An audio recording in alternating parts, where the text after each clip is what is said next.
way that we act and behave is political and is in fact more influential than the written laws that we have in place.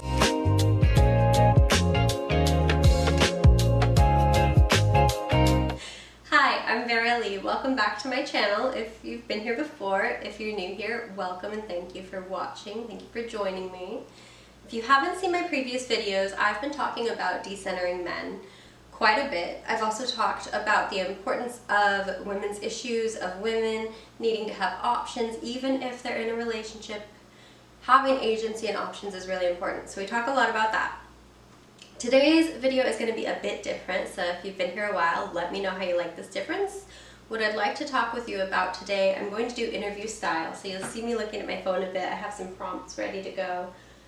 Interview questions, and the reason that I'm doing it this way is because there are a lot of different topics I want to touch on today, and I want to do it in a way that's actionable and useful and validating for you, in a way that you can talk with your friends about this conversation and you feel ready to kind of stand up and present your whole self to the world in maybe a way that you haven't done before. So the main the big ticket thing we're talking about today, what probably got you to click on this video if you're new here, is I'm about to share about an experience I had a year ago where I was roofied in a bar, and the bar itself definitely participated in covering it up. The police may or may not have, but they definitely were not appropriate in how they handled the situation, how they handled me as the victim of this crime, and they did not do enough, in my opinion, to solve the crime or to prevent it from going forward. Now, a lot of my subscribers so far are local to, I live in Oregon, so they're local to Oregon and they're local to the Eugene area where this actually took place. There's a big thing blowing up on Reddit right now. I think I haven't actually looked at it. I didn't want to be influenced by that for this particular video, but because of what was going on Reddit and the way that people are talking about their experiences, quite a few people have had experiences very similar to mine at the same bar and at other local bars in Eugene. So because of that, a reporter that I reached out to at the end of my case followed up with me, so now a year later, and asked if we could meet and she could just hear my story, hear any connections and things that I found in my research following the story, and informed me of a lot of interesting and validating things that she's picked up in people reaching out to her and interviews she's conducted in her time as a reporter for the last 3 years in Eugene.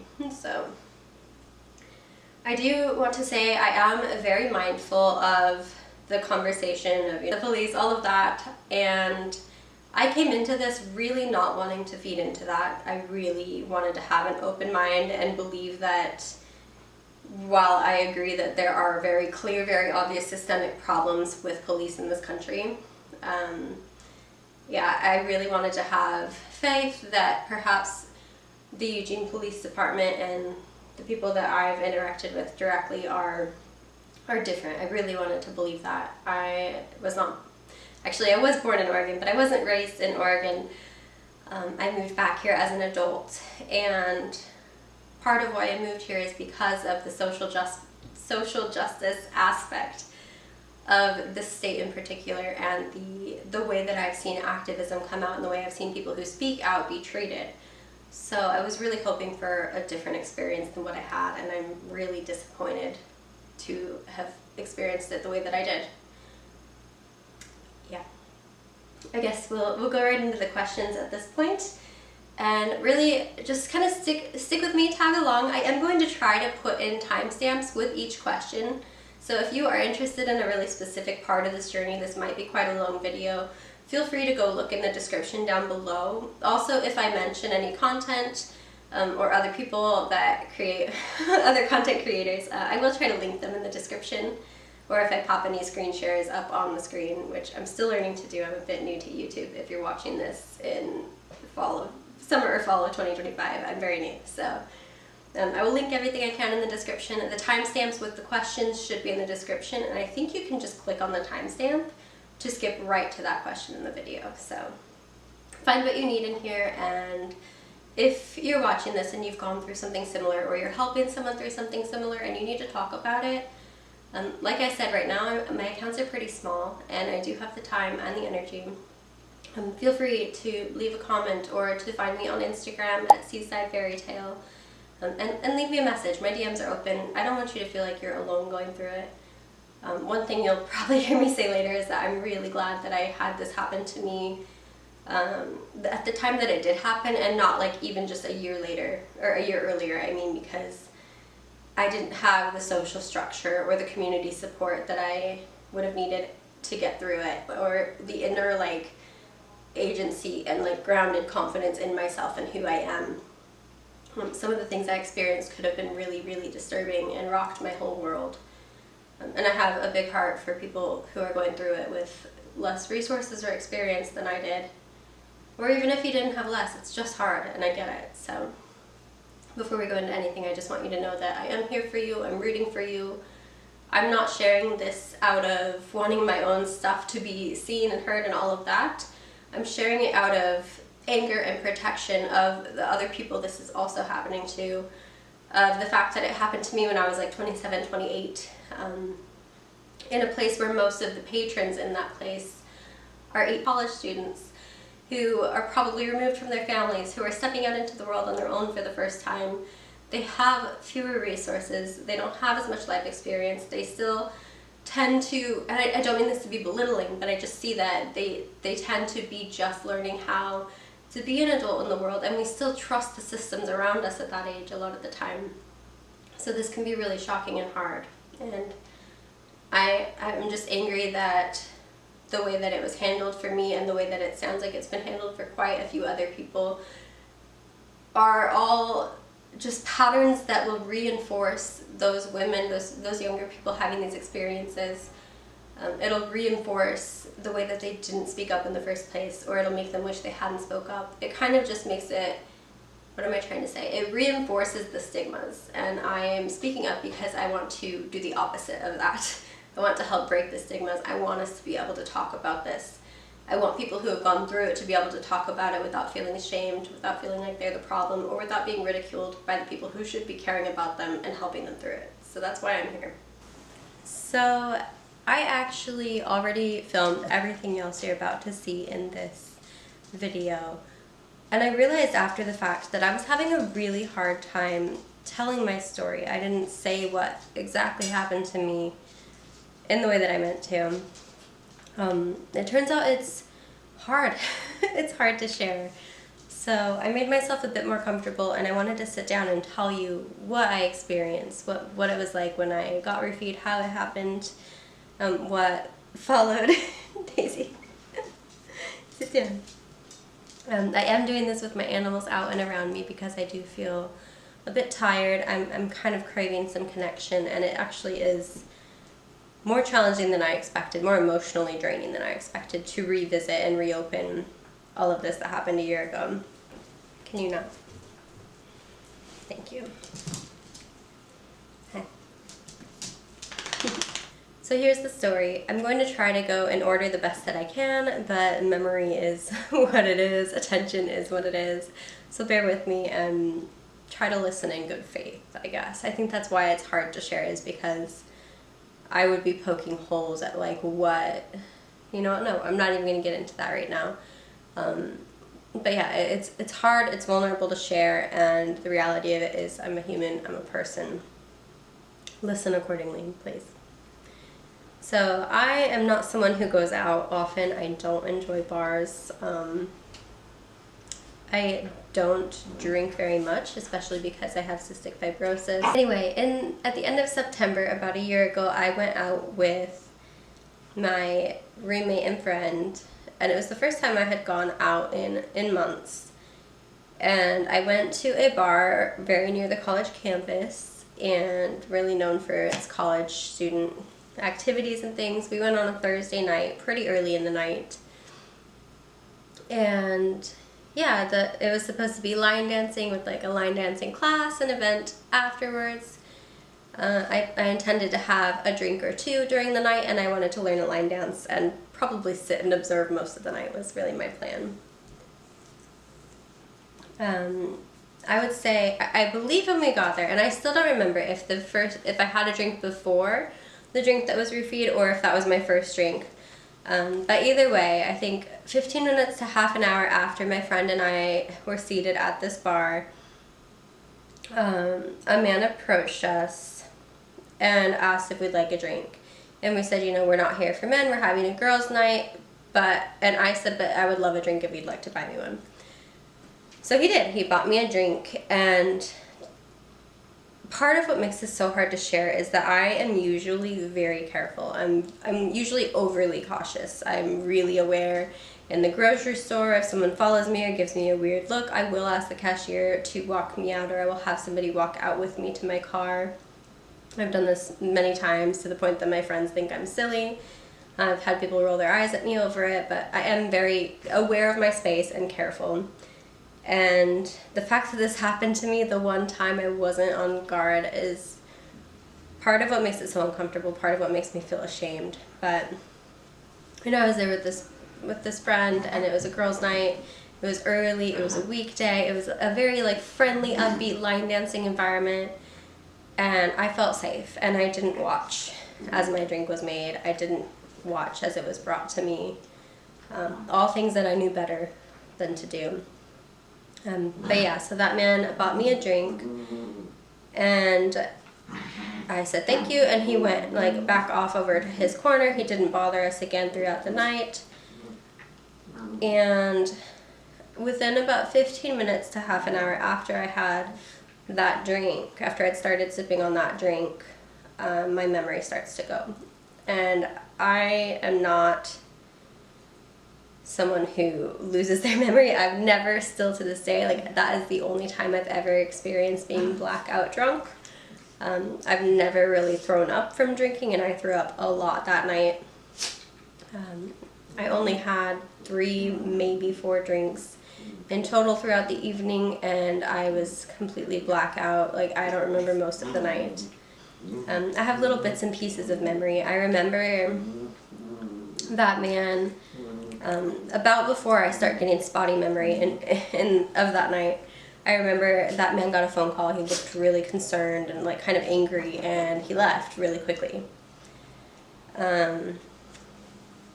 And later in the evening, another man offered to buy us drinks, and I thanked him by giving him a little plastic duck. You know those little silly ducks that are all over the place? My friend works with children, and so she kind of learned to give these ducks as little treats and rewards, and like leaves them places as a funny thing that she does for part of her like social life. So she gave me a duck and was like, go and thank him with this duck. And I went and I gave him a duck and told him thank you for the drink.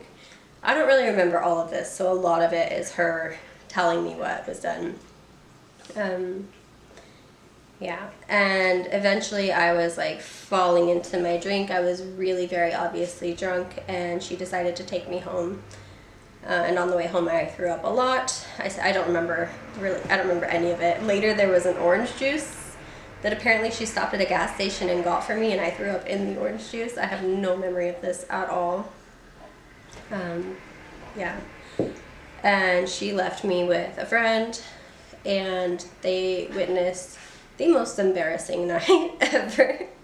I have very like little glimpses of the night throughout, like very, very brief. Like I remember being in the bathtub, I remember crying, I remember thinking I was going to lose control of my bowels.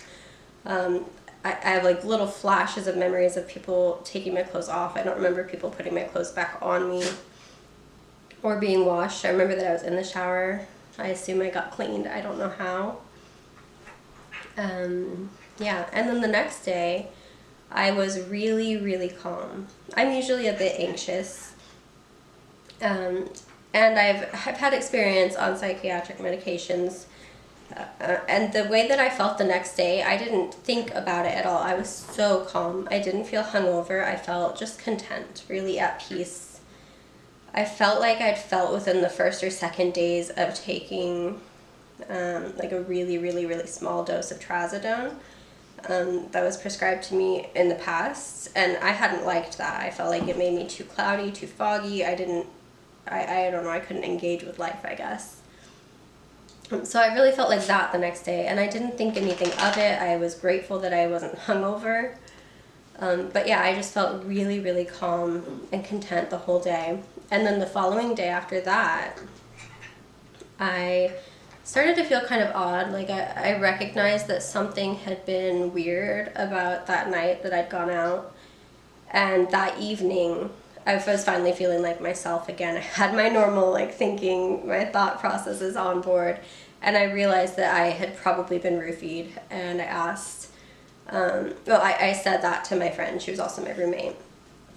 And I said that to her, and she said that made a lot of sense, and that I was acting way more intoxicated than made sense for those drinks. Yeah, she said she thought it, and then the person that took care of me and like helped get me clean and put to bed and everything also said that was one of their first thoughts, was that I had probably been drugged. So I called the police, and I filed a police report that evening.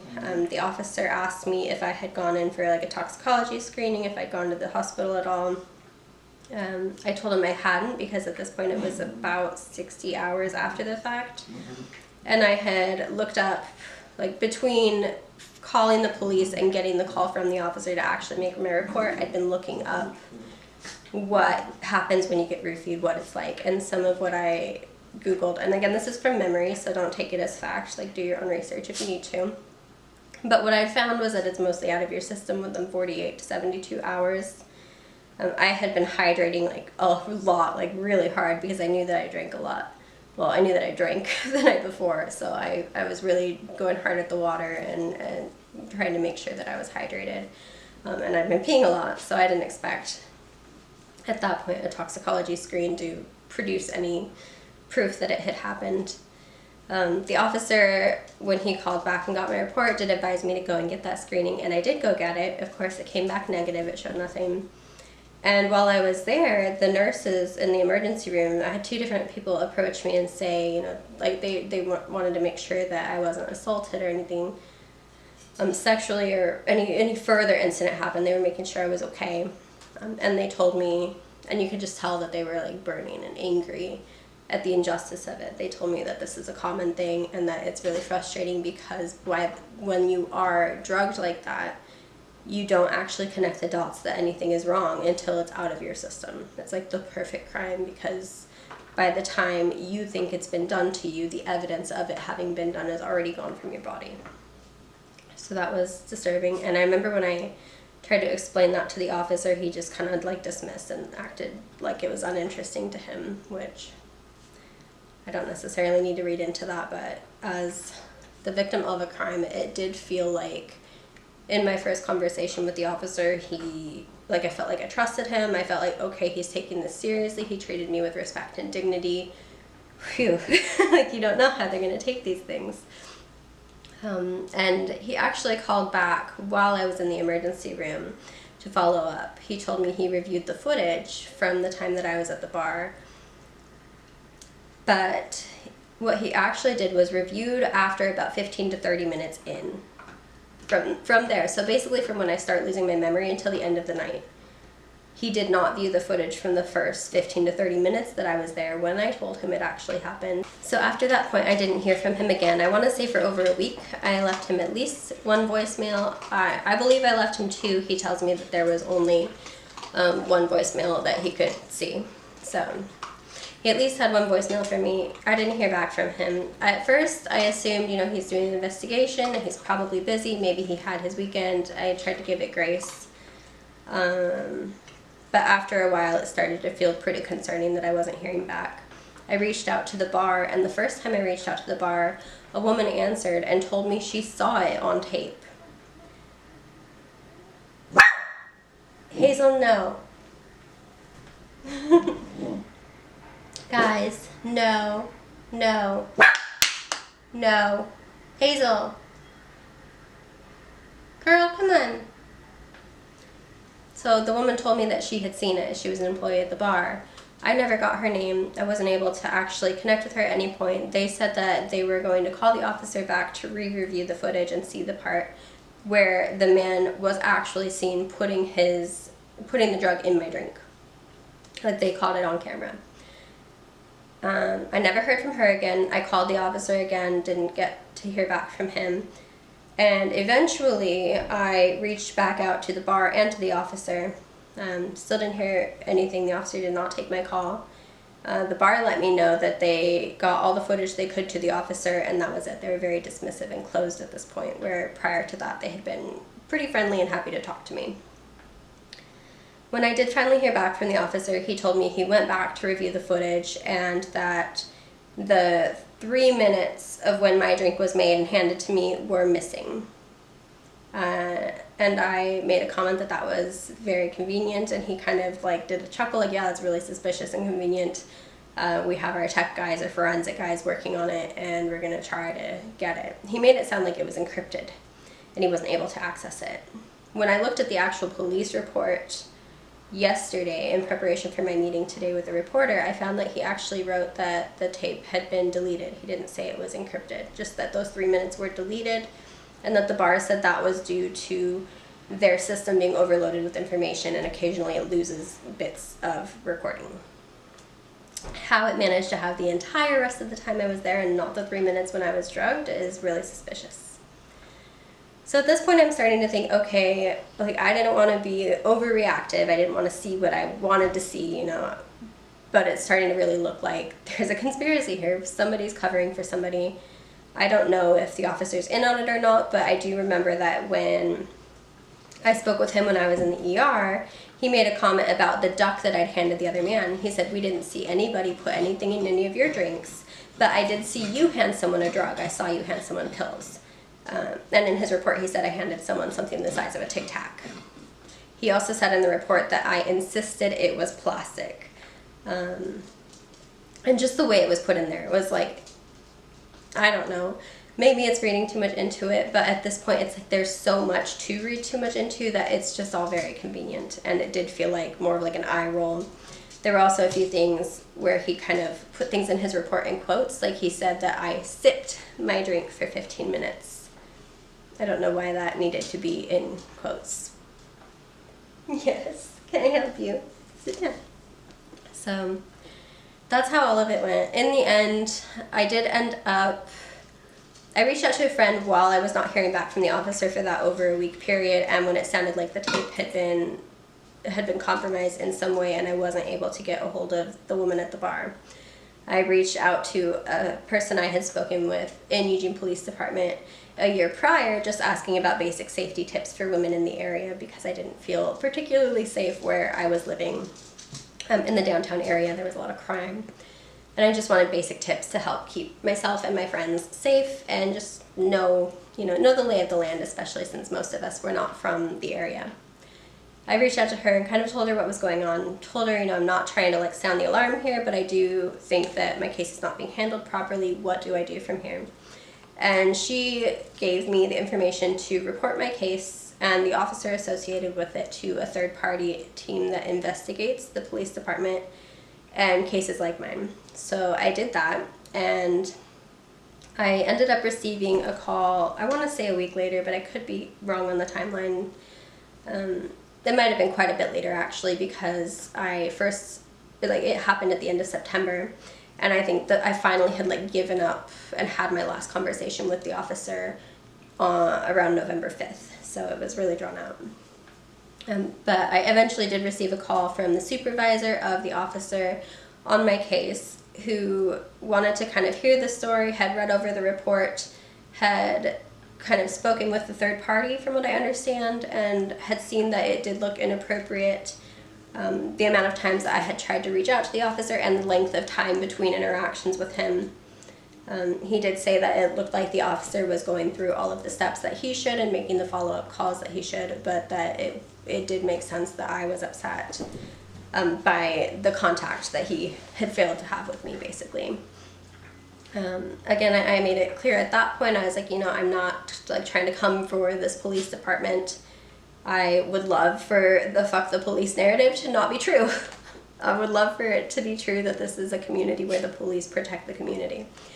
But in this case, you guys are letting me down, and I needed to see better, and if this is something that's happening systemically and this is happening to other people, that's a problem. We ended that conversation. He said that the officer would get back to me, and that was that. A few minutes later, I want to say. It felt pretty shortly later. the officer called me, and it was a very, very awkward conversation. It's kind of like when you tell your friend's parents on them. He kind of said everything that he should, but didn't change anything. So I don't know if there's more he could have done or not, but it's interesting now, and like to look back on this with the information I have now and see how many cases have been handled in this way. That's very convenient, to say the least. He did tell me during our final conversation that they were able to get the guy's face, and that they were putting it out on posters, like kind of like wanted posters, or like asking for more information, trying to identify the man, and that they thought they would be able to identify him. I asked him how I could get access to that. I wanted to see it. I wanted to be able to pass it around to my friends who frequent that bar. And he said that would be included along with all my case information at a specific website where I would go and enter my case number, and he gave me my case number. I went ahead and did that. I got my police report, which is public. It's public information that can go and be requested. So I got that, and I got the full report, and it did not come with that poster or that information of where it was being posted or any sort of visual at all. It was only written report. So I followed up. I emailed back where I had reached out to get the report in the first place, and I called the officer, and I left him a voicemail saying I wasn't able to get it, and asked him to please follow up with me on how to access that information or what I could do. He never got back to me after that. The email was never answered, and I felt like they were just trying to shut me up.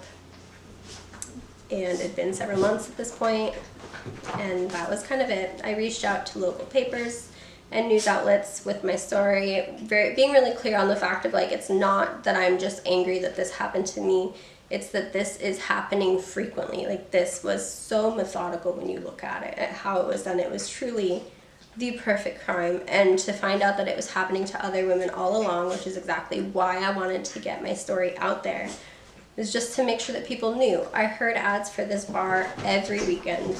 I saw it all over the place online, and I was looking through their reviews, and I wasn't seeing these stories. And it just seemed like this place was so hyped up to people who were so vulnerable and wouldn't know what was going on, wouldn't know to protect themselves, to look out for this. And that was a part that I really wanted to bring by bringing my story forward. I wanted to make sure that women were having the conversations that we know. It sucks that it's on our shoulders and that men just can't not drug women. That's ridiculous. But at the same time, I wanted them to know, hey, it felt really, really safe at 8 o'clock on a Thursday with my friend and roommate. And it happened to me. And I'm very careful, and I'm aware, and I am pretty mindful of these situations, and it happened to me. And I just want people to realize how vulnerable they are. Like, in reality, this could have gone so much worse. Had I still been on psych meds, this could have killed me. Right? The different interactions that can happen. With my disease, there's a lot of different medications I have to be on. There were so many ways that my life could have actually ended that evening, even though I wasn't sexually assaulted, even though he didn't even manage to get me in a car or get me alone, even though I was with a friend, even though I was careful, it could have gone so badly for me. And there are so many people out there who have less protections in place, or who didn't get as lucky as I got that night. And that's why I think we need to talk about this. So I hope that what you find in the rest of this interview is really helpful. I hope that me sharing my story helps in some way.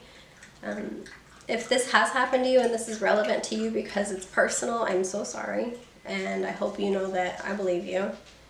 And it's valid. It's valid. The anger, the disgust, the despair, the frustration, the feelings you have, the tension with people in your life as you try to talk about it, that feeling of like feeling like you're crazy, like maybe you've made it up, or like maybe you somehow deserved it, like you shouldn't have been out doing this, or you should have been more careful.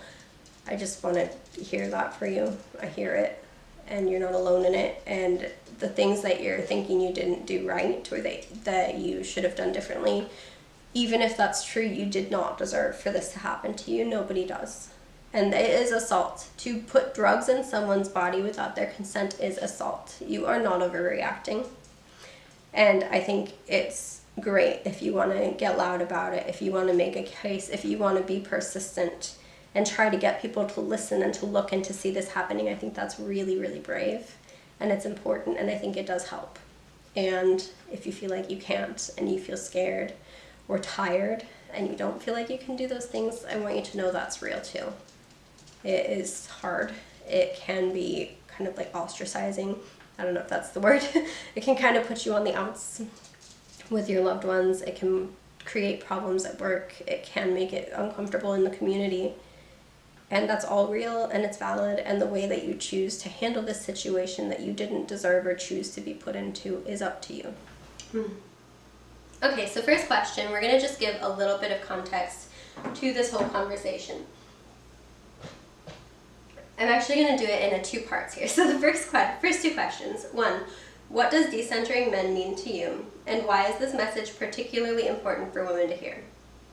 2, how has your perspective on women's independence evolved since you started your channel and had this roofie experience?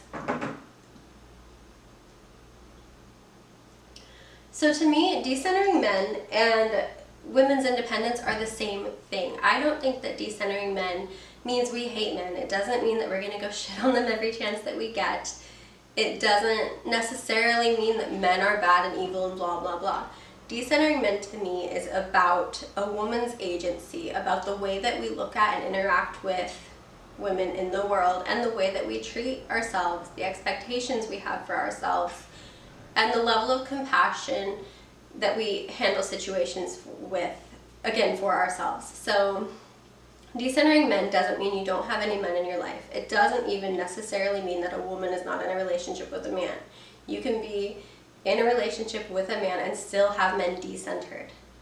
The difference is that when you have a man centered, your whole life tends to be about your relationship. Do you know, or have you ever been the friend who, as soon as you get a boyfriend, you kind of fall off the face of the earth? I'm not trying to shame anybody. I don't want you to feel ashamed or guilty. I think that's really natural. It makes a lot of sense. It's also something we're encouraged to do, you know, a lot of the time in the media, in our favorite Disney films, in newspapers, magazines, in the conversations we have at school. Everything seems to be, you know, about being someone's wife, being someone's mother, etc. So I'm not saying to feel bad when you get those hopes and those feelings and you're just all consumed with a man. But at the same time, while that's being encouraged, I think it's really important that women have an entire rest of their lives, and that their relationship with the men, and with one man in particular, is not overshadowing the entire rest of their lives. So as women, we should also have community, right? We should have our career, our colleagues, our educational partners. You know, we should be seeing people at the markets, at the grocery store, at the library. We should have regular interactions with people who are not our boyfriends, our fathers, our husbands, our sons, etc. And when we lose a man in our life, it should not be devastating an entire pillar of our existence, or a load-bearing pillar, if that makes any sense. But of course, this is much easier to say as a concept, but I hope it kind of comes across as decentering men is really just about making sure that you have a full life regardless of your relationship status or your dad. I hope that kind of makes sense. My perspective on women's independence since I was roofied has changed quite a bit, simply because throughout the experience I felt like everybody wanted me to be quiet. Even, you know, my boyfriend at the time was supportive, took care of me. I was very lucky that I was with a friend who was able to take care of me, get me home safely, and nothing bad happened to me other than being roofied. But as I spoke about it, every male that I encountered was kind of dismissive, had an eyebrow raised, was very reserved. They were kind of silencing, and they didn't want me to keep talking. Whereas the women who were more involved in community, who had a little bit more experience developing their political awareness and their involvement, and who were more engaged in their communities, such as, you know, a woman involved in the actual police department who I spoke with about personal safety in the downtown area and what girls should know. People like that, like community leaders, people involved in libraries who just understand and can see in a very real, everyday way, the way that we are all connected and we all kind of interact with each other, even within a big city.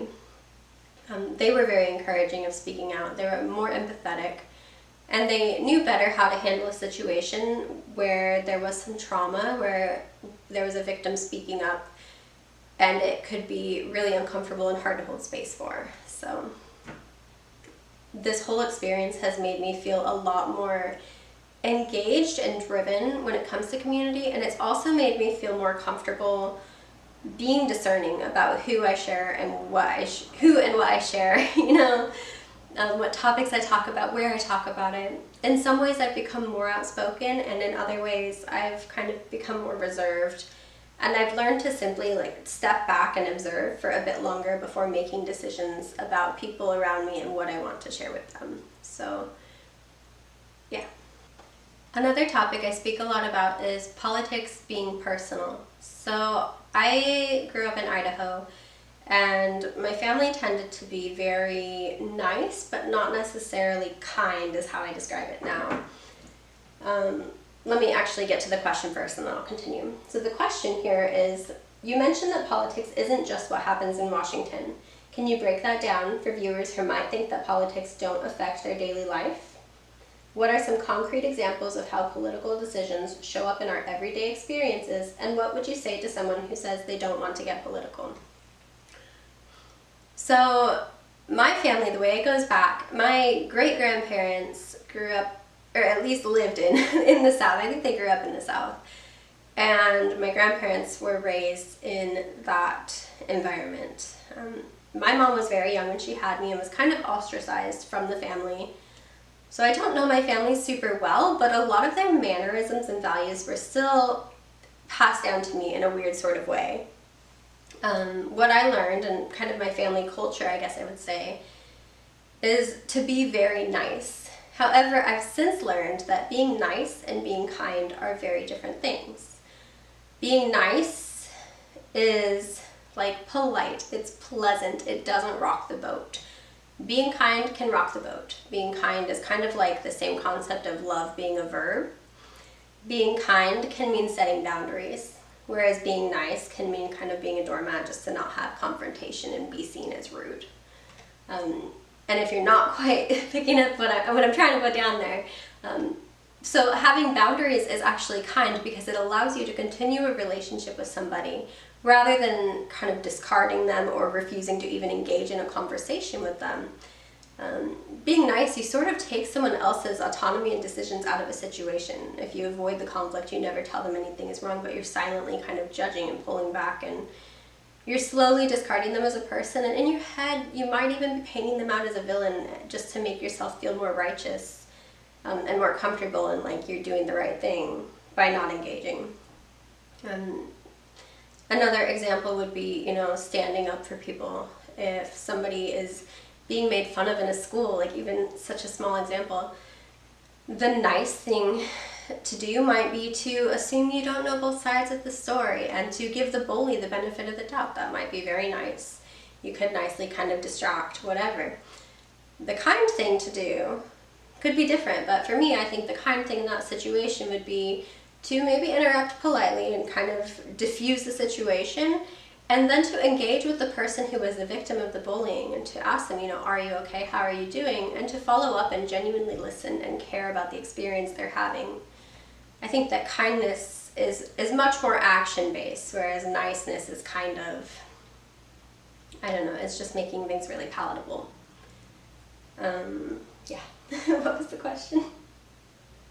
Okay, so about politics and the way things are political. So I mentioned early on in this video, you know, I mentioned the phrase "fuck the police," and that's a pretty big movement. I don't know if movement is the right word, but it's a big feeling a lot of us have, right, where people just don't trust the police anymore. They want the police defunded, and there's this palpable, like, dividing line in the sand between people who absolutely hate the police and do not believe in what they stand for, and people who fly that flag with the blue line across it for the police. And I think I tried to have kind of a distant relationship with that because I fully agree, fuck the police, for the things that the fuck the police crowd was going up against and about. And at the same time, I felt a fear of not wanting people to be harmed simply because they were in that uniform if by chance they had gotten into that job, that field, with the mission and the dream of making real change and, you know, kind of helping to break down the discrimination, the racism, the bullying, all of the like really egotistical, scary things that are happening in the police agencies. Yeah. I think that this is where politics really comes home for me, is that it's not just the laws in Washington, it's not just people being killed by police officers really far away. Our politics are right here at home.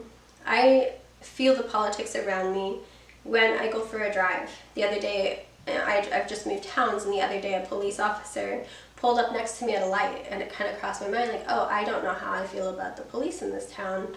I have no idea what they're like. But I do know from my experience of being roofied in Eugene, and my experience interviewing police officers in Eugene when I lived downtown, that I wouldn't feel safe calling them. If somebody was hurting me, attacking me in my home in Eugene, I would not feel safe calling 911 and having police officers come.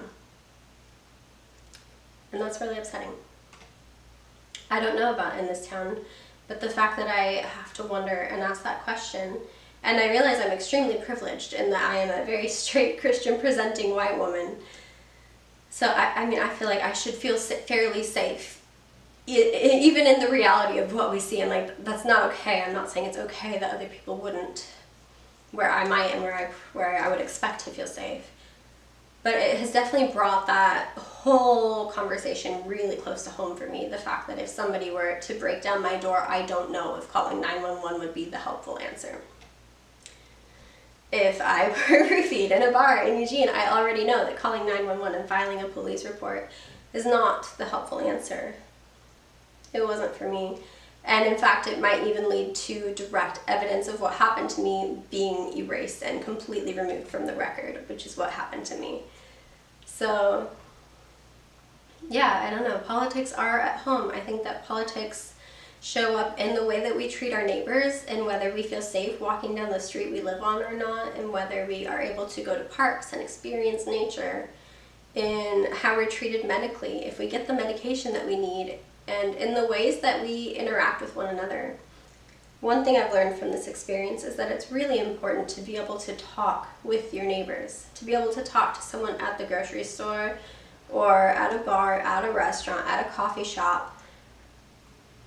I think we talk about how in different parts of the country it's so, I don't know, it's so different how we greet each other. I remember when I was staying on the East Coast, I smiled and said hello to people in the same building that I'd been in for a month, and they looked at me like I was crazy, and I tried to chat with my grocery store clerks, and I could just feel the like, oh, lady read the room that they had for the way that I was being friendly.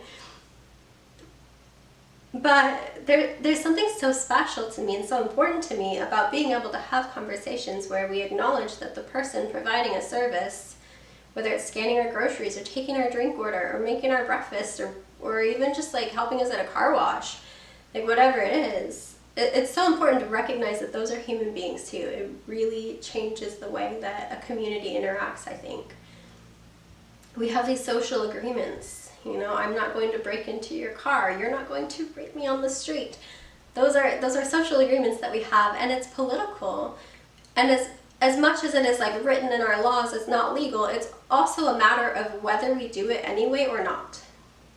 I think the current political climate in 2025 is showing this a lot, because there are quite a few laws being actively broken, and enough people have agreed that that is acceptable, that they're going to back each other doing that, or that they're not going to uphold those laws when it is their job to uphold them, that we're now seeing the way that we act and behave is political, and in fact more influential than the written laws that we have in place. And I don't think that necessarily needs to be scary, but I also feel like it kind of is right now. So being able to have conversations like this, being able to speak up as a victim of a crime, and being able to acknowledge and try to name the actual systemic wrongs that are happening is a really important part of creating safety within a community, within a family, within a home. Does that make sense? Decentering men ties into all of this because, again, remember when I was saying, you know, when I was roofied and I was trying to stand up for myself and I was trying to follow up with officers, with law enforcement to get the tape, to get footage of the man who did it to me, which they had on camera. I told you the men were kind of trying to silence me in my life, and they were doing it out of wanting to protect me. But it made it so that I didn't feel like I could speak to the man I actually lived with, to people in my home, to people in my family. I couldn't talk to them about the experience I'd had, and it immediately started to cut me off from connecting with the reality of what was going on. And that not only happened to me, that has happened to dozens, if not hundreds of other people in that same area. And none of us knew each other. We weren't able to connect the dots about this until just now, a year later, because of a post someone made on Reddit. We weren't able to connect all of that because we had the systemic silencing that did not invite voices and questioning and acknowledging of things that made people uncomfortable. We had people who were afraid to come out and talk about it for fear of the same experience I had, or worse. When we decenter men, we have more conversations, we make more connections, and we're able to actually create a change on a bigger level. We're able to do it from a really human level, one-on-one. And then we're able to do it together, a few people at a time, a couple stories at a time. There's so much more I'd like to talk about, but my camera battery is actually about to die, and I am honestly quite exhausted. I'm going to leave it at that for right now. We'll likely follow up on this next week. If you'd really like to see that happen, please put a comment letting me know you'd like to see more, that way I know. And yeah, thank you for being a part of this conversation so far. I will try to get more concrete resources and steps together for us over on Instagram at Seaside Fairy Tale, and hopefully in our next video as well. Thank you for being here. Talk to you soon.